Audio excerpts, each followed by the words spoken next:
Damn son, what's going on man? Welcome to Biceps and Mindset. J'espère que ça roule chez vous. On est reparti pour un petit épisode tout seul, ça faisait un moment. Puis là, je t'avoue que j'ai enregistré pas mal d'épisodes déjà. Enfin, ils sont pré-enregistrés pour une fois. J'ai 3-4 semaines d'avance. C'est assez hallucinant sur le podcast, mais c'est cool. Tu vas voir ce qui arrive la semaine prochaine, la semaine d'après. Et il y a un truc super cool aussi, je vais rebondir, petite parenthèse. L'épisode avec Rossito, avec Rossé le crustacé / Hola Monsieur, vous a beaucoup plu. Et vu qu'avec Rossé, on habite dans la même ville, on s'est dit qu'on allait faire davantage d'épisodes parce qu'on se marre à chaque fois, c'est plein de valeur ajoutée et ça part dans tous les sens, mais ça fait des épisodes qui à chaque fois font 1 heure et demie et c'est assez hallucinant, mais je trouve que c'est cool. C'est pas comme si c'était de la merde à l'intérieur, tu vois. Enfin, en tout cas, je qualifierais ça de valeur quand même ajoutée parce qu'il y a pas mal de trucs sur des faits de masculinité ou de relations homme-femme, de couple, même de fitness, etc. Et je trouve ça trop cool. Et je me suis dit que c'était une bonne idée. Tu me diras si tu penses que c'est une bonne idée. Mais en tout cas, moi, je kiffe. Ce qu'on fait tous les deux, c'est on se marre. Et puis, d'autant plus que, tu sais, parfois, tu me demandes, ouais, j'aimerais bien voir telle ou telle personne intervenir dans le podcast. C'est très cool. D'ailleurs, n'hésite pas à le faire. Envoie-moi un message sur Insta. Je rappelle encore le concept du WhatsApp Q aussi, où tu peux me poser une question qui me concerne soit moi, soit toi. Ou un sujet en particulier que tu voudrais que j'attaque. D'ailleurs, on va en passer un en revue aujourd'hui. J'ai eu un WhatsApp Q et je trouve que c'est cool parce que ça permet de rajouter de la valeur au sein d'un épisode en plus qui est hors sujet, mais du coup, ça permet d'avoir le podcast structuré en différentes sections si tu veux, où au début, ça va être un peu des updates, quand je parle de ça quand je fais des épisodes tout seul, en l'occurrence comme maintenant, update un peu life update, WhatsApp Q et ensuite sujet du jour et ça n'empêchera pas que parfois on partira un peu dans tous les sens, tu sais comment ça marche. Qu'est-ce que je voulais dire? Avant ça déjà une review et encore une fois ça prend 20 secondes de ton temps. Laisse une review s'il te plaît, c'est vraiment cool. Par rapport au nombre d'écoutes, il n'y a pas assez de reviews, mais c'est cool en tout cas d'en voir davantage jour après jour. Vous faites vraiment plaisir ceux qui le font, ceux qui passent à l'action. Ça fait... Ouais, c'est ouf. Donc soit sur Spotify, donc il faut s'abonner sur Spotify aussi, c'est extrêmement important. Tu peux aussi partager le podcast en story. N'oublie pas, ça augmente ton statut. Et ouais, ça montre que tu écoutes des podcasts à forte valeur ajoutée. Et puis sur Apple Podcast, tu peux laisser une vraie review à proprement parler de texte. Donc je t'en fais une tout de suite. Elle s'appelle So Nice de Jolper26. Des podcasts toujours complets et très intéressants. Amazing. Tu sais quoi? Tu vois, c'est court, concis, c'est fun et moi, ça me fait plaisir. Et vraiment, vous me régalez. Je voulais rebondir là-dessus. C'était sur quoi avec José? Je me souviens pas. Peut-être que ça me reviendra plus tard. Mais aujourd'hui, on va discuter d'un sujet. De plusieurs sujets qui m'ont été demandés. Très souvent, le sujet de la timidité. J'ai remarqué que ça touchait beaucoup de gens. Donc, à la fois l'introversion, la timidité, le manque de confiance en soi. Je vais t'expliquer tout simplement comment j'ai fait sur mon histoire, qu'est-ce qui s'est passé, quels ont été les éléments déclencheurs. Et puis, le syndrome de l'imposteur, qui est un truc qui est très présent dans ma vie, je te l'accorde, et j'en suis conscient. Tu vois, c'est quelque chose sur lequel je travaille aussi avec ma psy, parce que avec l'ère des réseaux sociaux, c'est très compliqué de se sentir compétitif dans le sens où on a l'impression que tout le monde est meilleur que nous et que nous, on n'a pas la crédibilité ou la légitimité pour s'exprimer sur tel ou tel sujet. À la fois, il y a beaucoup de concurrence, mais surtout, à la fois, il y a beaucoup de critiques, de haineux, les gros bras des claviers, comme on les appelle, qui du coup vont balancer des mots qui font pas toujours plaisir et qui sont difficiles de se détacher parce que tu prends ça à cœur, ça fait mal, c'est pas cool. Donc ouais, c'est pas fun. Donc avant de passer là-dessus, petite life update parce que ça fait un moment que j'ai pas fait. Putain, voilà ce que je voulais dire. Je suis vraiment un idiot. C'est bon, c'est revenu. Quand je te disais, quand tu veux que je fasse intervenir telle ou telle personne, ok. Et en fait, moi, ce que j'aime beaucoup à travers le podcast, c'est de partager un moment avec cette personne. Et si je peux le faire ailleurs qu'en ligne, c'est mieux. Tu vois, donc je vais privilégier toujours l'interaction directe. Tu vas voir, la semaine prochaine, il y a la semaine prochaine, il y a un épisode. La semaine d'après, il y a un autre épisode, mais avec la même personne. Donc, c'est Axel Ravinet, un powerlifter que tu dois peut-être connaître, qui bosse avec Paesian. Et du coup, on parlait pas mal par message. Et à un moment, je me suis dit, mec, tu sais quoi, on s'est jamais rencontrés. Vas-y, je monte te voir 2-3 jours à Paris, quoi. Du coup, il m'a logé chez lui, c'était super cool. Bon, c'était pas Paris, c'était la campagne à côté, mais c'était quand même super cool. Et du coup, ça nous a permis de connecter sur un plan meilleur et surtout de faire les podcasts en direct. Et ça, je kiffe. Parce que même si, comme je te disais, quand je voyage, j'ai pas mon gros micro, mon setup, etc. C'est pas dérangeant. Tu vois, j'ai un petit trépied, j'ai ma caméra, j'ai mes petits micros DJI qui sont une tuerie. Et ça prend pas de place et c'est super quali. Et moi, je préfère avoir cet échange avec la personne. Tu vois, comme ça, c'est en vidéo dans le même clip. On est tous les deux en face l'un de l'autre. Et je préfère faire ça. Donc, au maximum, quand je peux faire de l'interaction directe, je le fais. Quand c'est du online, écoute, je le fais aussi, mais ça me plaît moins. Tu vois, parce que du coup, tu raccroches et puis c'est fini. En fait, tu vois plus la personne. Je trouve que c'est trop transactionnel, entre guillemets. C'est pas un vrai échange, enfin, en tout cas, de mon opinion, et ça me plaît moins. Donc forcément, évidemment, j'habite pas à Paris. Donc si j'habitais à Paris, ce serait certainement plus simple de rencontrer du monde parce qu'à Paris, il y a plus de monde, hein, et que je reprojette de partir vivre à l'étranger d'ici 6 mois. Donc je sais qu'après, ça va être compliqué aussi de faire du face-to-face. Mais voilà, en gros, c'est ce que je préfère. Et c'est aussi pour ça que mon podcast est composé à 90% d'épisodes solo. Parce que tout simplement, à la limite, j'ai une discussion avec moi-même, tu vois, et au moins on est dans la même pièce et tout baigne. Mais, mais voilà. Mais ce que je pensais là-dessus, ce que je voulais rebondir sur le sujet, c'était José. Avec José, on s'entend super bien, c'est un super pote, et comme je te disais, on est dans la même ville, et je trouve qu'il a plein de valeurs à apporter dans sa remise en question. Il fait beaucoup de remises en question aussi pour devenir une meilleure personne, entre guillemets, encore une fois, dev perso, tout ça, enfin ce que tu veux. Et on a eu une approche différente cette fois sur le prochain épisode que tu verras sortir d'ici 3 semaines. Et en fait, je me dis qu'il faudra en faire d'autres. Et j'ai hâte d'avoir ton retour là-dessus. Si tu kiffes avec lui ou quoi, et moi je trouve que c'est génial, c'est un bon duo, on se marre beaucoup et il y a plein d'interactions et c'est top. Et puis c'est encore une fois du face-to-face, donc on partage un moment ensemble. Si c'est pas une binouse qu'on partage, on partage une Perrier citron comme je suis en train de boire là. Et puis c'est fun. Et je trouve que c'est bien parce que c'est de la vraie conversation. À côté de ça, donc update, si on jump là-dedans, donc comme je te l'ai dit, d'ici 6 mois, je compte repartir à l'étranger. J'ai pas encore décidé à 100% de la nouvelle destination. J'ai ma petite idée quand même en tête. Bon, après, je t'ai dit qu'il fallait que j'aille checker Lisbonne, donc j'y vais en l'occurrence le mois prochain. Donc dans un mois, j'y vais. J'essaie de prendre de l'avance sur les podcasts aussi parce que le 1er juin, je me fais opérer des cloisons nasales. Donc pour être tout à fait honnête, depuis que je suis gosse, j'ai des problèmes de pif. Et j'ai du mal, en fait, si tu veux, dès que je rentre dans un effort trop intense ou quoi, j'ai mon nez qui se congestionne très vite. Donc en fait, je dois me moucher tout le temps, tu vois. Au foot américain, je devais souvent soulever mon casque pour me moucher. Enfin, relou en fait. Et tu vois, quand je suis au gym, je dois tout le temps avoir un mouchoir dans la poche. Et là, en l'occurrence, tu vois, j'ai enchaîné pas mal de paroles et je sens que mon nez, déjà, il congestionne. Et là, de ma poche, je viens de sortir un mouchoir. Et tu vas m'excuser 20 secondes. Enfin, même pas 20 secondes, quoi, mais tu vois, je me suis mouché. Et ça, c'est chiant. Et en fait, je suis pas malade. Mais c'est comme ça toute l'année. Bon, là, c'est un peu la coïncidence que je dois me moucher là tout de suite parce que je me mouche pas toutes les 2 minutes non plus. Mais en fait, c'est très chiant. C'est un problème que j'ai depuis que je suis gosse.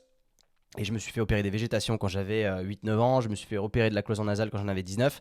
Et depuis, en fait, ça ne s'est pas amélioré. Il y a certaines périodes, dépendamment du climat, où ça s'empire, où je vais moucher beaucoup de sang.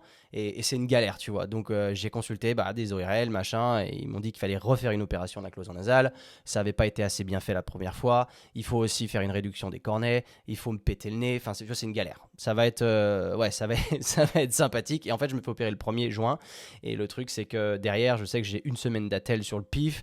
Et ensuite, je peux pas m'entraîner pendant presque un mois.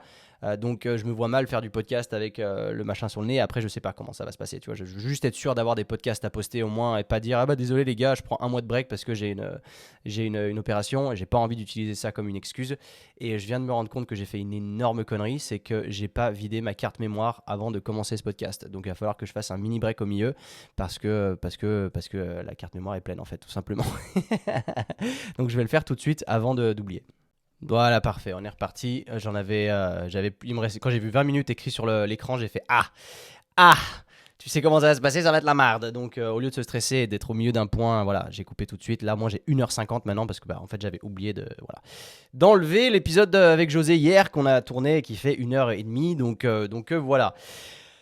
Où en étais-je? Donc au niveau de ça, donc je ne vais pas me trouver une excuse. Donc j'ai envie d'être consistant, régulier sur les podcasts parce que pour moi c'est là où il y a le plus de valeur à envoyer parce que c'est du format long et que j'estime qu'on va arriver probablement d'ici les 2 prochaines années à une saturation du format court sur les réseaux sociaux parce qu'on va se rendre compte que en fait, ça n'apporte rien et que ça nous défonce notre capacité d'attention, que ça nous permet plus de focaliser aussi bien qu'auparavant. Donc c'est pas dingue, réellement, ça a un vrai impact négatif sur nos vies quand tu scrolles sur TikTok ou alors sur l'Explorer Instagram qui en fait exactement la même chose. Donc je suis convaincu que le format long, c'est le format sur lequel il faut miser et c'est celui sur lequel je suis le plus à l'aise et c'est celui sur lequel je ne me force pas pour le faire, tu vois. Et ça fait toute la différence parce que les formats courts, en vrai ça me casse les pieds, ça m'amuse pas.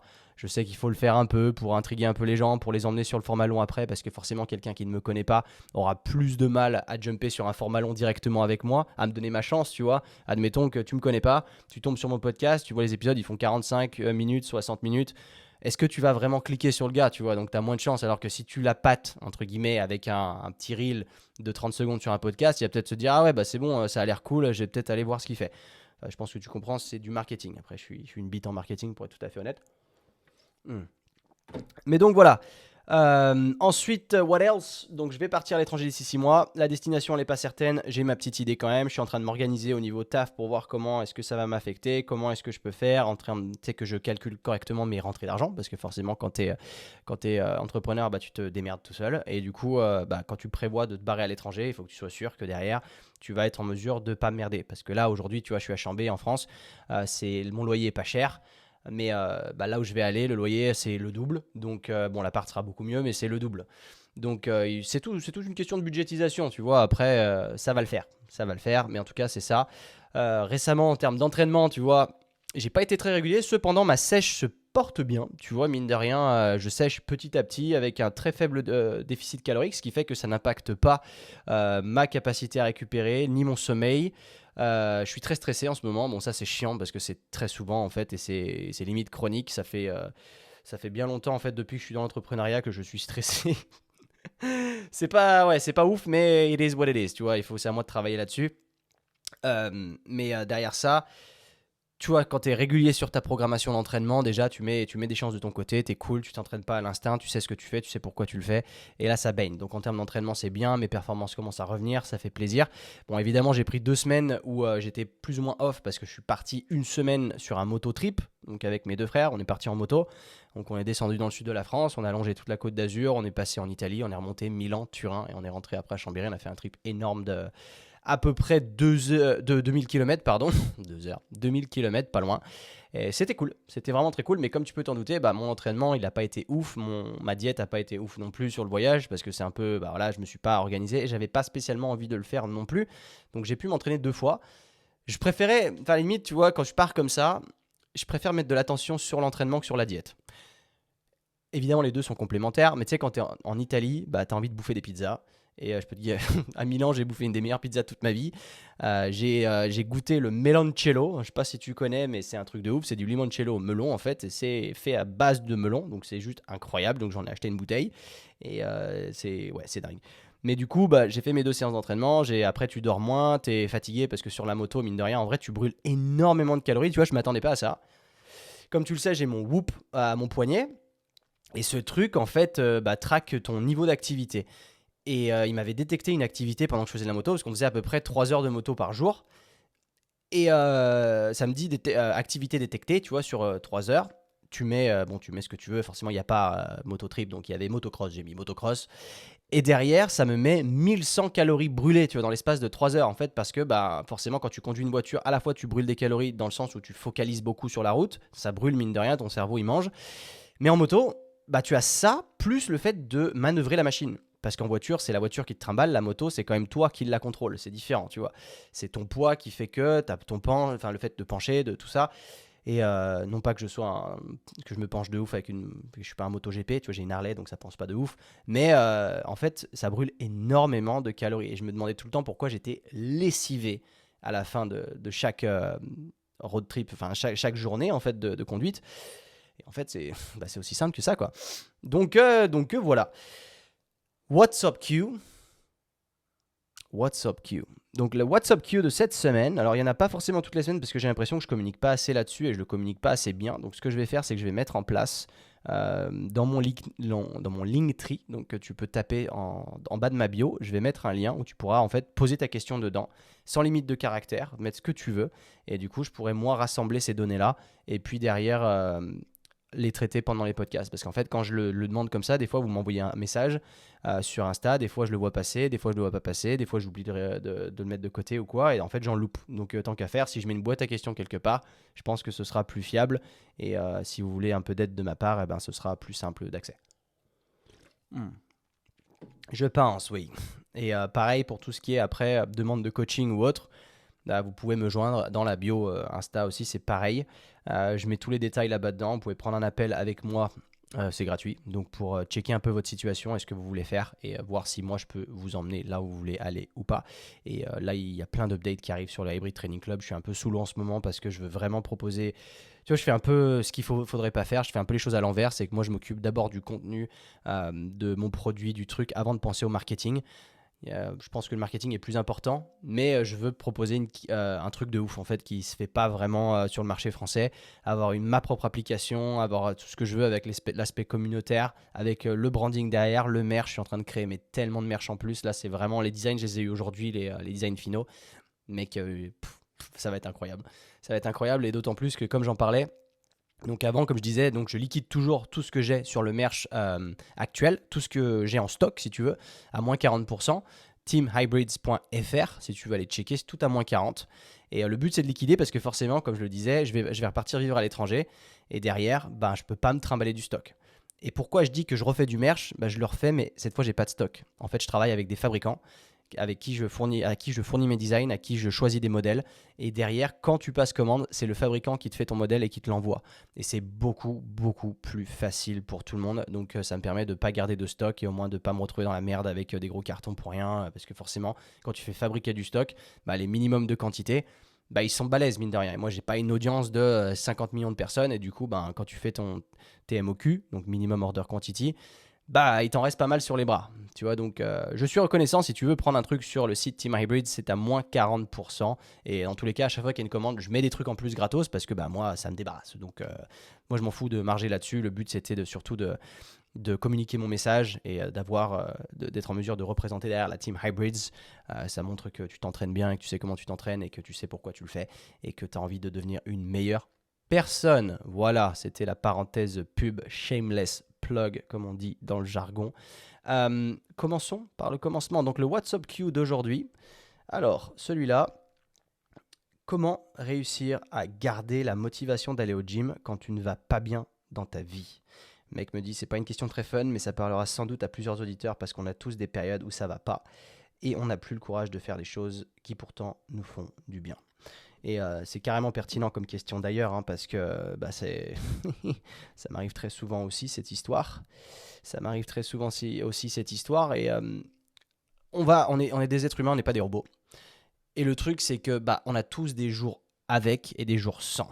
Et quand on regarde les influenceurs sur les réseaux sociaux, la plupart du temps, on a l'impression que ces mecs vont super bien, ou alors qu'ils n'ont pas de raison valable de ne pas aller bien, parce que le lifestyle que eux te montrent sur les réseaux a l'air tellement incroyable que derrière, tu te dis, mais en fait, arrête de faire genre que ça va pas, t'as vu la vie que t'as. Et généralement, forcément, un influenceur va te montrer que les highlights de sa vie, et il va pas te montrer les mauvais côtés. Et j'en connais pas mal qui sont très connus et qui vont vraiment pas bien. Et en fait, à travers les réseaux sociaux, si tu connais pas la personne, tu t'en aperçois pas trop. Ou parfois, ça peut se voir si vraiment tu étudies le langage corporel de cette personne, mais en règle générale, tu ne le sauras pas vraiment. Et c'est vrai que ça arrive à tout le monde et c'est assez horrible. Et moi, j'ai eu pas mal de passages de down où ça allait pas bien. Et c'est vrai que je me rattache. En fait, si tu veux, il y a des jours où j'ai pas envie d'aller m'entraîner. Et c'est généralement quand j'ai pas envie d'aller m'entraîner, c'est que je suis pas bien dans ma tête. Et c'est là où c'est le déclic, c'est le switch en fait. C'est à ce moment-là qu'il faut appuyer parce que c'est au moment où tu es au plus bas. Si jamais tu décides de quand même pas y aller, ça va te faire te sentir encore pire. En fait, si tu veux, tu sais, tu as ta chute, ça descend petit à petit.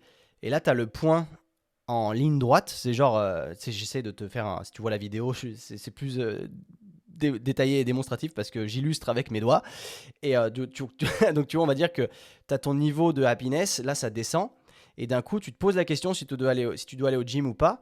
Ça va sur une ligne droite Et d'un coup, si tu y vas pas, en fait, ça continue à descendre. Parce que derrière, il va y avoir ce sentiment de jugement personnel que tu vas avoir envers toi, de te dire, je suis qu'une merde, j'y suis pas allé, et tu vas te sentir encore plus mal, et du coup, de sortir de ce trou, ça va devenir de plus en plus dur. Donc le but, il est de détecter ce genre de petits signaux, si tu veux. Dès que tu sens ça, tu te dis, attends, là, c'est le moment où je me sens pas bien, où j'ai besoin de réconfort, où tu as besoin de ce fameux... le chat de Big Mouth, j'aime bien donner cette illustration parce que c'est typiquement ça, c'est le gros chat. Big Mouth, c'est une série sur Netflix, dessin animé pour adultes, où il y a dedans un chat qui, dès que tu te sens mal, que tu as envie de rien foutre, en fait, tu vas dans les bras de ce chat. Et ce chat, il est là, il te réconforte. C'est ta inner bitch, en fait, dans ta tête qu'il y a, la inner bitch. Pense à ça, dans notre tête, on a toujours deux voix, on a le petit ange et le petit démon. Je pense que c'est une réalité. Et il y a celui donc du confort, qui va te dire, donc c'est le petit démon en fait, qui te dit mais tranquille mec, tu mérites un jour de repos, reste, joue à la play ou j'en sais rien. Et t'as l'ange qui te dit quand même, bouge-toi le cul, tu vois. Mais le problème c'est que le démon est très fort parce que nous, comme on est programmé de base, on va être lazy, on va aller vers le moindre effort parce que c'est plus facile, c'est plus confortable. Et que du coup, ça va être plus simple de tomber dans cette fameuse médiocrité, si tu veux. Et du coup, c'est là où il va falloir faire appel à ton inner force, en fait, parce que tu as un peu ton inner bitch et ton inner, je sais pas, tu peux l'appeler comme tu veux, soldier ou force, je sais pas, mais le inner bitch, garde-le bien, parce que ça veut dire que c'est ta voix de salope dans ta tête. Parce qu'on en a tous une de voix de salope. Dès qu'on a envie de rien foutre, c'est la voix de salope qui parle et qui dit vas-y gros, tranquille. Ou le matin, vas-y, appuie sur le snooze bouton, repousse ton réveil tranquille, t'as mérité 5 minutes de plus de sommeil ou autre. Et c'est ça, en fait, quand on se sent pas bien et qu'on n'a pas envie d'aller au gym ou quoi, c'est ça. Et en fait, moi, ce qui m'arrive quand je fais ça, je sais déjà à l'avance ce que me procure le gym. Et je sais que même si je me sens comme une merde là tout de suite, mais que j'y vais quand même, je sais que même si j'ai pas une bonne séance, à la fin, je vais me sentir extrêmement bien. Et juste ça, le fait de savoir, donc il faut toujours connecter connect the dots, tu vois, connecter les points, de se dire, ok, j'identifie, je vois comment je me sens, enfin je sais comment je me sens après le gym, je sais que c'est dur d'y aller, mais je sais comment je me sens. Donc tu le sais, c'est pas comme si tu y étais jamais allé. Quand un mec qui est jamais allé, ça va être encore plus dur, hein. Pour lui, on est très clair, mais là c'est pas le sujet en tout cas, parce qu'un mec qui est jamais allé, lui, ce qu'il pense dans sa tête, c'est qu'à la fin, il va pas avoir de résultat et qu'il va être courbaturé de ouf et que ça va lui faire mal. Donc, en fait, c'est pas rentable. Et que et évidemment, aller au gym, mec, quand tu vas au gym, dis-toi que tu fais partie du top 10 de la population déjà. Tu es dans le top 10%, rien que parce que tu t'entraînes régulièrement. Je parle pas des gens qui vont au gym une fois tous les 2 mois. Ça compte pas. Parce que ce que ça prouve à toi-même, c'est que tu es capable de passer au-delà de la gratification instantanée et de t'engager sur un projet qui va prendre des années. Parce que tu sais que ton corps, il va pas changer de semaine après semaine. Il va pas changer du lundi au lundi, tu vas pas voir une différence de ouf. Et au début, surtout, tu vas rien voir du tout. Mais après 1 mois, tu vas commencer. Après 2 mois, après 3 mois, surtout quand tu commences de loin, quand tu pars de loin, au bout de 3 mois, déjà, tu vas avoir des résultats monstrueux. Bon, après, quand ça fait 10 ans que tu t'entraînes, les résultats, tu les vois plus trop, mais bon, tu maintiens un bon physique et là, tu es très bien, mais tu sais aussi que c'est un jeu long terme, donc tu continues à te battre pour maintenir ce physique ou alors continuer à progresser. Moi, tu vois, ça fait 10-12 ans que je m'entraîne, je continue à progresser et c'est ça qui est cool. C'est parce que je sais m'entraîner, je sais comment me programmer et je fais ça bien et je m'éclate. Et je sais que c'est encore une fois un jeu long terme.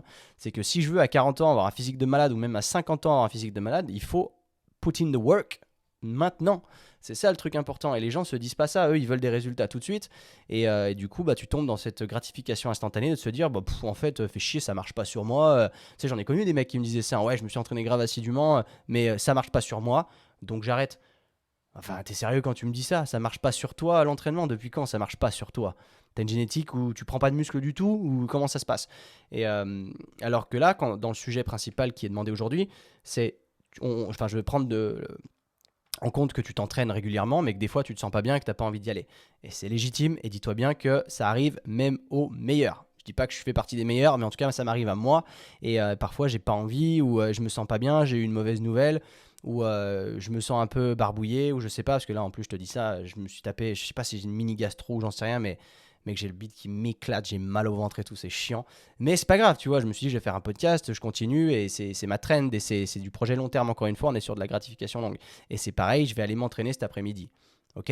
Et là-dessus, parce que j'ai identifié que déjà à la fois, ça fait partie de mon projet long terme. Ça veut dire que si je saute une séance aujourd'hui, à la fois, ça va pas être dramatique, mais si tu le rends dramatique, en fait, ce qu'il faut, c'est absolument avoir une programmation déjà. Parce que si tu n'as pas de programmation, vu que si tu t'entraînes à l'instinct, pardon, eh ben, si tu t'entraînes pas aujourd'hui, tu vas y aller demain, en fait, ça fera rien que tu aies loupé une séance. Alors que moi, étant donné que je m'entraîne du lundi au vendredi, j'ai 5 séances, si j'en rate une, bah, potentiellement, je nique une séance importante de ma semaine que bah, je vais pas pouvoir remettre avant la semaine prochaine. Et du coup, j'aurais perdu une séance. Et ça fait chier. Déjà, quand tu y penses, tu te dis, ah, ça veut dire que je me suis un peu menti à moi-même dans le sens où moi, je m'étais engagé sur faire ces 5 séances par semaine, ou au moins les 3 séances principales, tu vois, si tu veux. Mais je m'étais engagé de les faire lundi, je sais pas, lundi, mardi, jeudi, admettons. Admettons, c'est pas forcément vrai, ça peut être lundi, mercredi, vendredi ou autre. Mais que tu te dis, ouais, lundi, je suis pas bien, du coup, je vais y aller mardi. Ok, c'est ton plan de secours si vraiment il y a un problème. Mais si c'est juste parce que tu te sens pas d'y aller, c'est là où il faut te remettre en question et te dire, ok, pourquoi est-ce que j'ai pas envie d'y aller déjà? Qu'est-ce qui justifie que là, je vais me mettre des bâtons dans les roues dans l'atteinte de mon objectif? Tu vois quoi?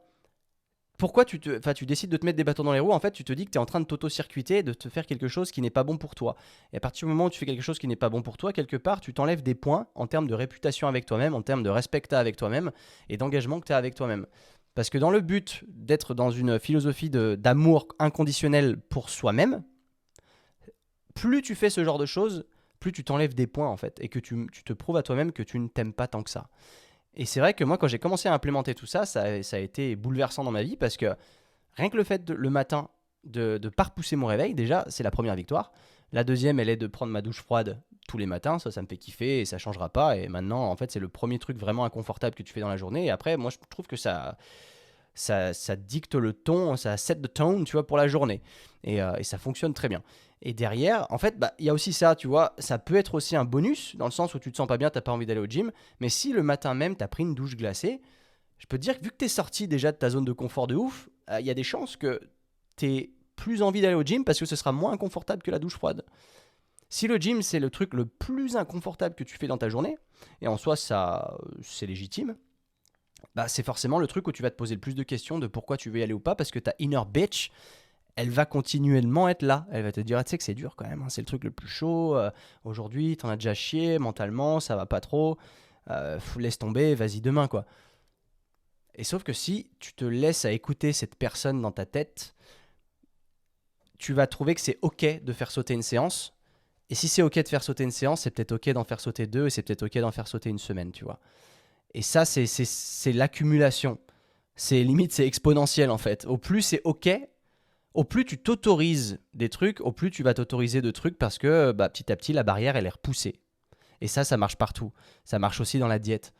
Parce que dans ta diète, quand tu bouffes de la merde, il faut vraiment être très restrictif avec toi-même et te dire, ok, je m'autorise un peu de saloperie, mais pas plus que ça. Mais vraiment pas plus que ça. Et souvent, tu as ton inner bitch qui va te parler, qui va te dire, ouais, mais c'était quand même pas mal, hein. T'as fait un McFlurry hier, tu te dis un McFlurry par semaine, et tu passes à côté du McDrive, et ça fait que 3 jours depuis que t'es allé au McDo, et t'as envie d'y retourner, tu fais, bon, allez, c'est bon. Quoi, bon, allez, c'est bon? Quoi, bon, allez, c'est bon, tu vois? Non, il faut être plus dur avec soi-même à ce niveau-là. Mais après, encore une fois, parce qu'il y a deux parties, et tu verras qu'on en parle beaucoup dans l'épisode avec José d'ailleurs, il y a une partie où tu écoutes tes émotions quand même parce que tu es dans le sens où tu n'as pas envie de faire de ta vie une vie de soldat où tu n'as aucun plaisir. Parce que forcément, là où on te dit, oui, c'est comme ça que tu dois être pour devenir l'homme ultime, tu verras, c'est les mots qu'emploie José, tu vas faire tout ça et potentiellement ça ne te plaît pas. Et derrière, bah, tu te dis, bah, je suis misérable en fait dans cette vie hyper contrôlée.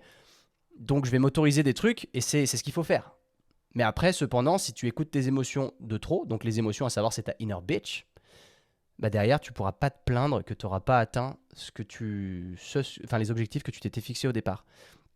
Et souvent le problème il vient de là. C'est c'est facile de se plaindre. Déjà se plaindre c'est un truc très français, c'est classique. Et En te disant ça, je suis pas donneur de leçons, hein, parce que je me plains très souvent aussi, et à chaque fois que je me plains, je me reprends. Et c'est bien parce que je le notifie de plus en plus quand je me plains. Je fais, mais pourquoi tu te plains? Pourquoi tu te plains? Ferme ta gueule, tu vois. Pourquoi tu te plains? Quelle raison tu as là légitime de te plaindre aujourd'hui? Et ça marche. Le tout, c'est de notifier en fait ces trucs-là. Et la notification, c'est ce qu'on t'apprend dans la méditation guidée que je fais avec Calme et le matin. Donc c'est 10 minutes. Ça se discute pas. C'est comment on appelle ça, c'est non négociable. C'est que je fais ça le matin quand je me lève. En tout cas, quand je suis chez moi, parce que bon, j'ai pas trop médité quand j'étais en trip moto, je t'avoue. Mais ça m'aide beaucoup parce que ça t'apprend à faire ces notifications de pensée. Et quand du coup, parce que si tu ne notifies pas que tu te plains tout le temps et que c'est les gens autour de toi qui s'en rendent compte, déjà ça te fait passer pour un blaireau. Mais toi-même, tu vois, quand tu as ce doute d'aller au gym, il faut pas que ça devienne une habitude, sans quoi, bah, comme je te disais, un jour va se transformer en deux, va se transformer en une semaine. Alors que si tu notifies à chaque fois, tu notifies le fait que là, tu n'as pas envie d'aller au gym. Ok, je notifie, boum, c'est notifié, pourquoi? Et là, tu l'étudies.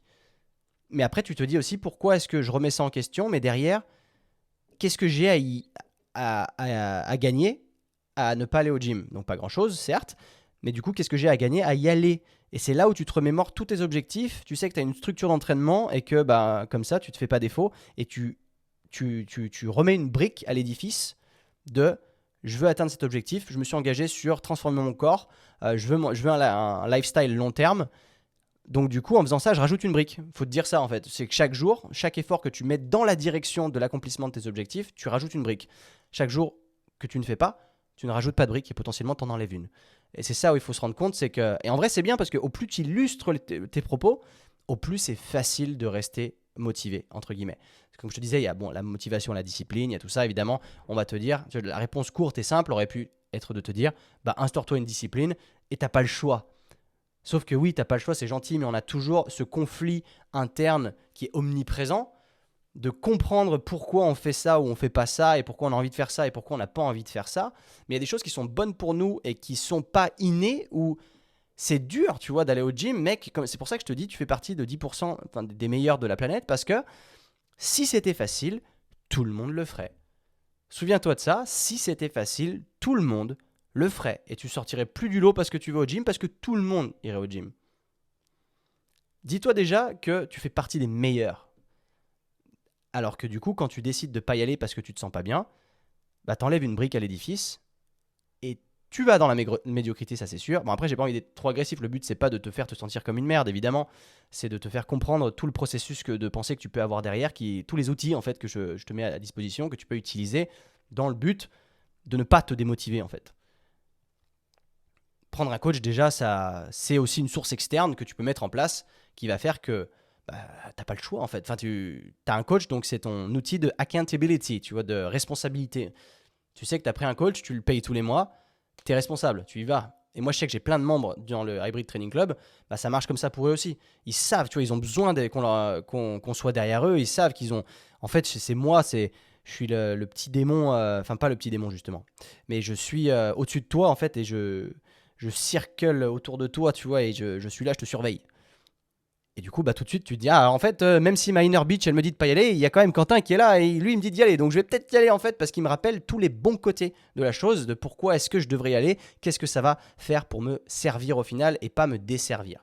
Parce que quand on s'écoute que soi-même, bah souvent, c'est ça aussi le problème. Il nous faut des outils de responsabilité, même le fait d'avoir un training partner, tu vois, d'avoir un pote avec qui tu t'entraînes tous les jours. J'ai pas la chance d'avoir ça, mais en vrai, c'est exceptionnel. Parce que du coup, quand l'un de vous deux se sent pas ouf, bah l'autre va le tirer vers le haut et dire, hey gros, viens, on y va, on se fait ça ensemble, on s'éclate. Et du coup, bah toi, tu vas dire, ok, vas-y, je viens. Et au final, tu vas faire une séance de ouf. Et à la fin, tu vas te sentir extrêmement bien parce que forcément, pouf, ça va tout sécréter dans ton cerveau, toutes les endorphines, tu vas te sentir super bien. Et derrière, tu vas te dire, mais j'ai été con de penser que je voulais pas y aller, tu vois. Au final, ça a été génial. Donc voilà, je dirais que c'est my take on this. En tout cas, sur ce sujet-là, je vais pas épiloguer davantage parce que bon, tu me connais, je parle beaucoup. Mais j'espère que ça aura répondu à ta question, donc What's up Q. Et encore une fois, je me fais un plaisir de répondre à davantage de ce type de questions si jamais il y en a. Je prépare rien à l'avance, hein, de toute manière, c'est ce qui sort on top of my mind comme ça, direct.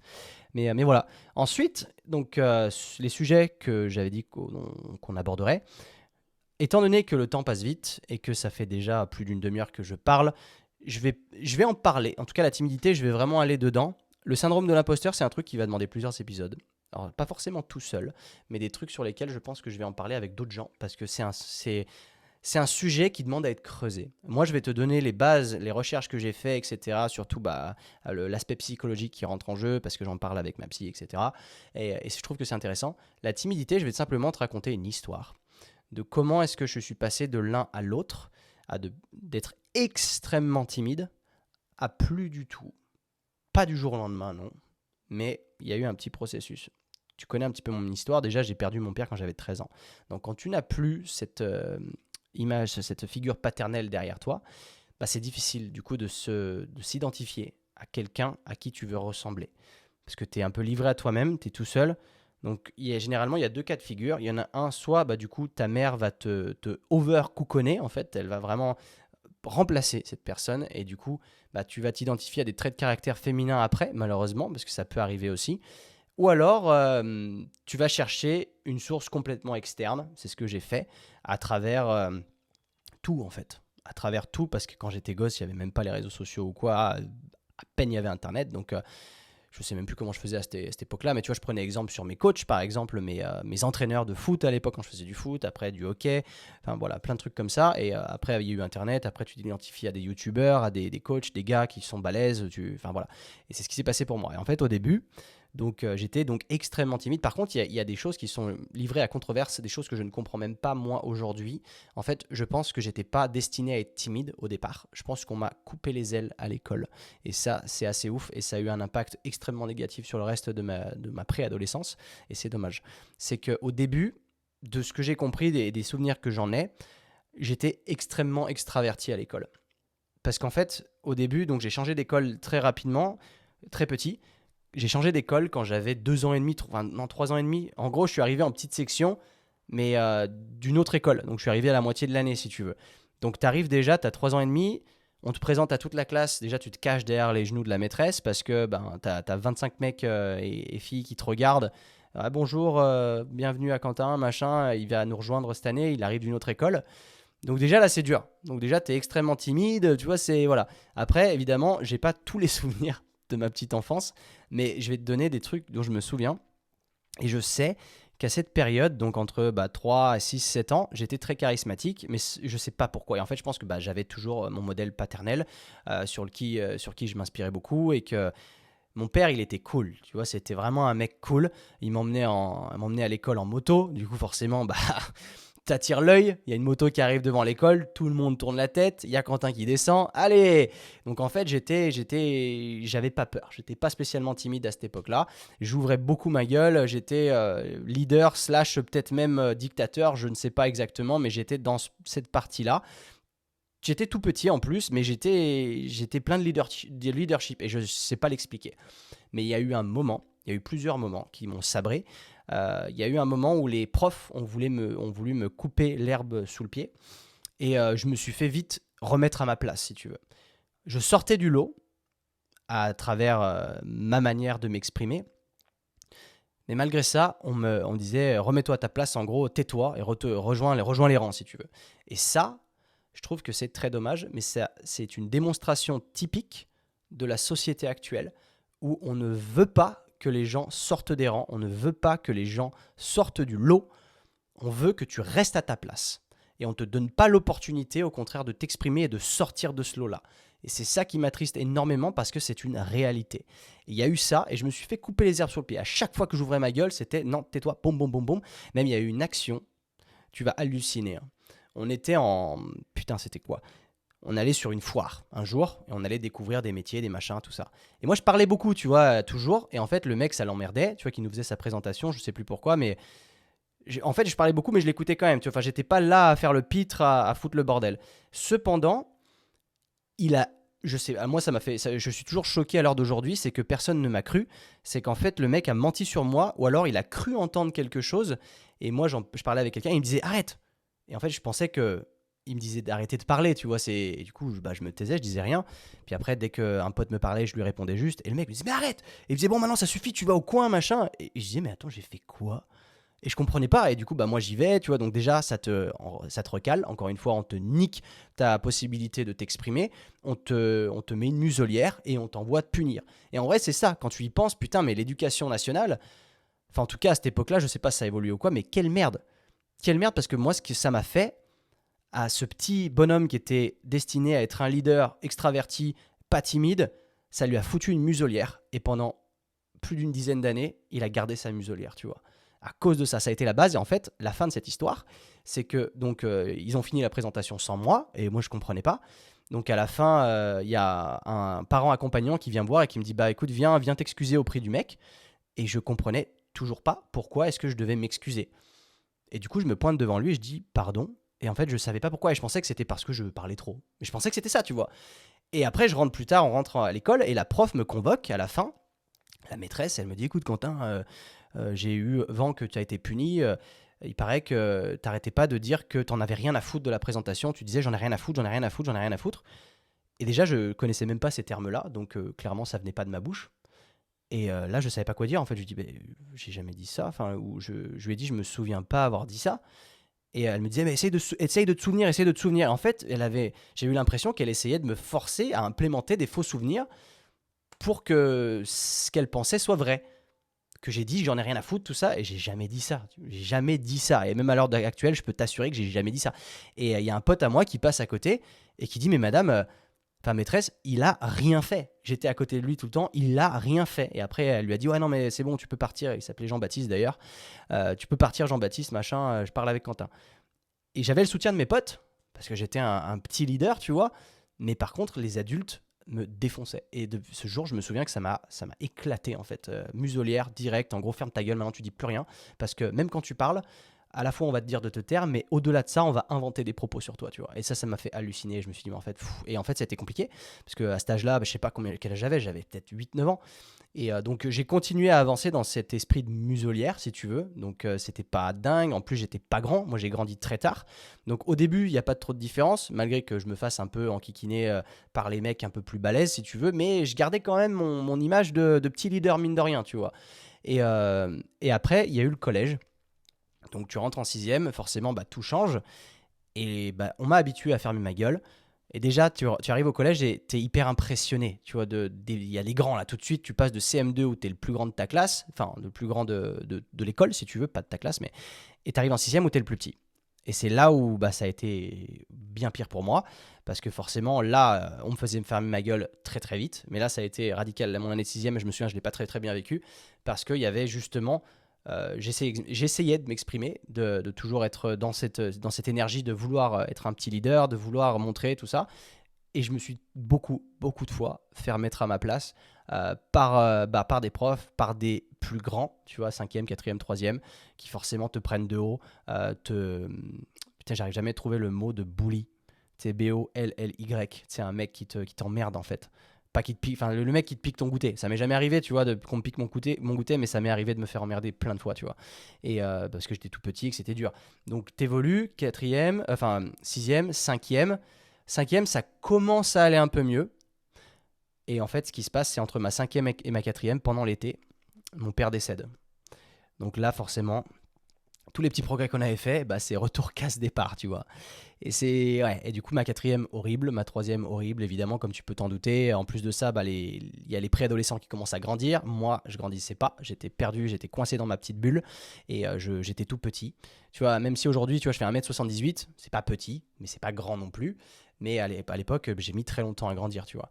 Et à la fois, j'avais aussi un truc qui était pas ouf, c'était que mon père, avant qu'il décède, donc il est séparé de ma mère depuis longtemps, mais il était avec une autre nana, donc ma belle-mère, entre guillemets, qui, elle, m'a toujours, en gros, shame talk. Tout le temps, ça a été. De toute façon, tu fais moins bien que ton frère, de toute façon, si, de toute façon, ça, de toute façon, tu seras jamais grand, même ton frère sera plus grand que toi, tu vois, mon petit frère. Bon, c'est vrai que mon petit frère, il est plus grand que moi aujourd'hui, tu vois, il doit faire 2, 3, 4 cm de plus que moi, mais il est plus grand que moi, et moi, du coup, elle m'a mis ce complexe depuis mon plus jeune âge. Et elle m'a tellement aussi défoncé, cette nana, que du coup, ça a joué négativement sur moi. Mon père prenait pas ma défense, mon père était pas trop au courant de ce qui se passait quand il était pas là. Et du coup, moi, j'avais peur d'ouvrir ma gueule, en fait, tout simplement, parce que j'avais été conditionné de cette manière-là entre l'école et quand j'allais le voir lui, parce que je le voyais qu'un week-end sur deux. Mais quand je voulais pas y aller, c'était à cause d'elle, tu vois. Elle, c'était une horreur. Cette femme, c'était une horreur. Et du coup, elle a toujours, elle m'a fait vivre une enfance horrible. Et elle m'a toujours considéré. En fait, si tu veux, bon, sans rentrer dans les détails, quand mes parents ont divorcé, mon frère, il avait même pas 1 an. Du coup, quand mon père a rencontré cette nana, bah, mon frère, c'était encore un nourrisson presque. Donc derrière, elle l'a pris un peu sous son aile comme si c'était son gosse. Par contre, moi j'avais déjà 4 ans, donc j'étais pas apprivoisable de la même manière, et ce qui fait qu'elle m'a toujours du coup déglingué, elle m'a jamais accepté parce que j'étais pas, elle pouvait pas me considérer comme son gosse en fait, et elle voulait pas parce que j'avais déjà un semblant d'éducation, alors qu'elle pouvait un peu jeter son venin sur mon frère et l'apprivoiser et puis l'éduquer comme elle le souhaitait elle, tu vois. Et en fait, j'ai grandi comme ça jusqu'à mes 13 ans, du coup, jusqu'à ce que mon père décède. C'est là-dessus où j'ai mal vécu la scène, si tu veux. Et du coup, en fait, tout ça, globalisé, entre elle et les profs à l'école, le décès de mon père, ça a fait que je me suis complètement renfermé sur moi-même. Et de ce fait, je suis devenu complètement timide. Et du jour au lendemain, complètement timide, enfin du jour au lendemain, il y a eu du chemin, mais je suis devenu extrêmement timide. Du coup, à partir de la quatrième, je savais plus, j'avais plus de repères, je savais plus quoi faire. J'étais même pas à cette époque-là intéressé par les filles parce que j'étais même pas, j'étais pas dans ce mindset déjà. Enfin, en tout cas, c'est même pas de ce mindset, c'est mon corps avait décidé de ne pas me faire aller dans la puberté encore, tu vois. J'étais encore un minot. J'avais pas de poil aux couilles, tu vois, je me touchais pas, rien du tout. Et du coup, quand je me comparais aux autres de mon âge qui, eux, étaient déjà dans leur puberté, en tout cas, ils commençaient à grandir, à avoir de la moustache, de la barbe, tout ça. Moi, je suis resté blanc de peau pendant très longtemps. Dans le sens où, enfin, ma barbe, elle est arrivée très tard. Après, elle est arrivée, j'avais 25-26 ans, donc forcément, voilà. Mais c'était, bref. Et, et de là, comment est-ce que j'en suis sorti après derrière, c'est que ce qui a fait que je suis sorti réellement de ma timidité, ça a été dans un premier temps de m'orienter vers des filières commerciales. Qui du coup, parce que quand tu es dans des filières littéraires ou scientifiques, t'es plus, t'es entre guillemets un rat de laboratoire, tu sais, t'as pas besoin de contact avec les autres. Tu restes dans ta bulle, tu fais ton truc, machin. Et moi, du coup, je suis sorti de ça exprès, parce qu'au début, j'étais en filière scientifique.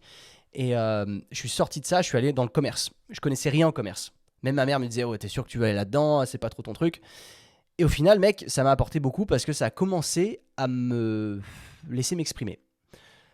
Parce que t'as pas trop le choix en commerce. Donc déjà, ça peut t'aider. Mais derrière, en réalité, ce qui a fait tout le changement, c'est même pas que ça. Parce que à la fois, j'étais mauvais avec les filles aussi. Tu vois, j'attirais parce que j'étais mignon, mais j'étais le mec mignon. J'étais pas la proie possible, tu vois. J'étais pas boyfriend matériel. Il est mignon, mais c'est tout. C'était, il est mignon, mais il est petit. Enfin, c'est même pas, il est petit. C'était, quand je dis petit, ça veut pas dire physiquement petit. C'est en gros, je le considère comme petit encore parce qu'il a pas, il est pas dans sa puberté, il est pas dans son truc, il est pas dans le mindset de se taper des meufs ou quoi. Même si je sais pas si elle pensait ça, mais en tout cas, sortir avec. Voilà, c'était ça. Les filles, sortir avec telle fille ou quoi au collège. Et en fait, j'étais que la cible de compliments comme ça, mais j'avais pas à proprement parler une copine, si tu veux. Et mes potes, eux, ils étaient déjà passés à la step 2. Hein. Il y en avait qui avaient, donc, ils embrassaient les filles, il y en avait qui avaient déjà couché avec des filles. Et moi, je savais même pas encore ce que j'avais entre les jambes, autre que pour pisser, tu vois. Donc j'étais vraiment perdu dans ma petite bulle. Et après, donc dès que je suis sorti sur cette filière commerciale, les choses ont commencé à s'ouvrir davantage parce que tu es incité au contact avec les autres. Et c'est ça, en vrai, ce qui te sort de la timidité, c'est la sociabilisation. C'est de sociabiliser avec le monde qui t'entoure, ne serait-ce que quand tu vas chercher ton pain, j'en avais déjà parlé de ça, mais de eye contact avec la fille, avec la boulangère, avec le boulanger, eye contact, donc tu le regardes dans les yeux, tu dis bonjour avec le smile, avec le sourire. Et ben mine de rien, ça, je me suis rendu compte que ça a un impact énormissime. Et au final, rien que ça, c'est une première base, tu vois. Si jamais tu as besoin tu sais pas par où commencer, que tu sors jamais de chez toi et que tu regardes par terre quand tu marches dans la rue et que quand tu vas dans une boulangerie, tu regardes pas la personne, tu dis vite fait bonjour, tu prends ton pain et tu te casses, essaye d'établir un contact avec la personne parce que ça ne t'engage à rien et que la personne, elle est là pour ça. Elle est là pour recevoir, dans tous les cas, une interaction avec toi qui va être transactionnelle, mais derrière, tu peux l'utiliser pour plus que ça, pour te développer toi au-delà de ça et de ton aisance et de ta prestance à l'oral. Et ça fait vraiment une grosse différence que d'interagir avec les gens avec qui tu es obligé d'interagir. Parce que forcément, si tu le souhaites, tu peux interagir avec personne. Tu sais, genre, tu restes chez toi, tu sors jamais, tu vas pas au gym. Quand tu fais tes courses, tu les fais sur le drive. Tu peux choisir cette voie-là. Et encore que, quand tu vas au drive, il y a quelqu'un qui t'amène tes sacs. Ils n'arrivent pas par un robot. Et ben là, moi je sais qu'à chaque fois que je vais, moi je fais ça, en l'occurrence je fais Carrefour Drive. Dès que je vais au drive, mais j'interagis avec la personne. Je la vois arriver, je smile, grand sourire. Bonjour, ah super, merci, machin. Je commence à discuter limite avec. Et puis la personne repart. On a échangé pendant 20 secondes. Mais en étant à la fois positif, sympa, moi je me rajoute des points dans mon anti-timidité, si tu veux. Et la personne en face, elle est contente parce que tu as un peu refait sa journée. T'as été courtois, t'as été cool. Et ça, je t'incite absolument à le faire et de mettre de l'importance, encore une fois, de notifier quand tu vas être amené à avoir une interaction avec quelqu'un. Parce que je sais qu'il y a des gens, ils n'aiment pas les gens. Mais ne pas aimer les gens, ça sert à rien, mec. Enfin, je veux dire, ça va pas t'apporter grand-chose dans la vie. On est des créatures de pack, de tribus. On n'est pas fait pour être solitaire. Donc profites-en. Et tu vas être obligé, un jour ou l'autre, d'avoir une interaction avec quelqu'un. Moi, quand j'ai des gens, dans ton immeuble en plus de ça, c'est sauf si tu vis dans un endroit reculé, t'es tout seul dans ta maison, ok. Mais enfin, si vraiment tu veux vivre en autarcie, tu veux voir personne, ok, va dans ton truc, mais après te plains pas que t'es timide, tu vois. Mais tout ce que tu peux faire derrière, c'est maximiser les petites interactions que tu vas avoir avec les gens de ton quotidien. Tu sais, admettons, il y a une fille qui est jolie dans ton bâtiment. Ça arrive souvent. Ça m'est pas encore arrivé. Pourtant, je croise du monde. Et tu vas être intimidé. Mais en fait, le but, il est de la regarder dans les yeux et de lui dire bonjour.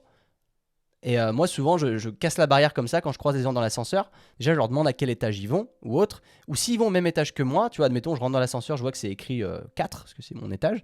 Je dis, ah, vous allez au quatrième étage aussi? Je dis, ah, bah, moi aussi. Et je dis, vous avez emménagé quand, machin? Et je dis, je m'appelle Quentin, tu vois. Et c'est juste ça.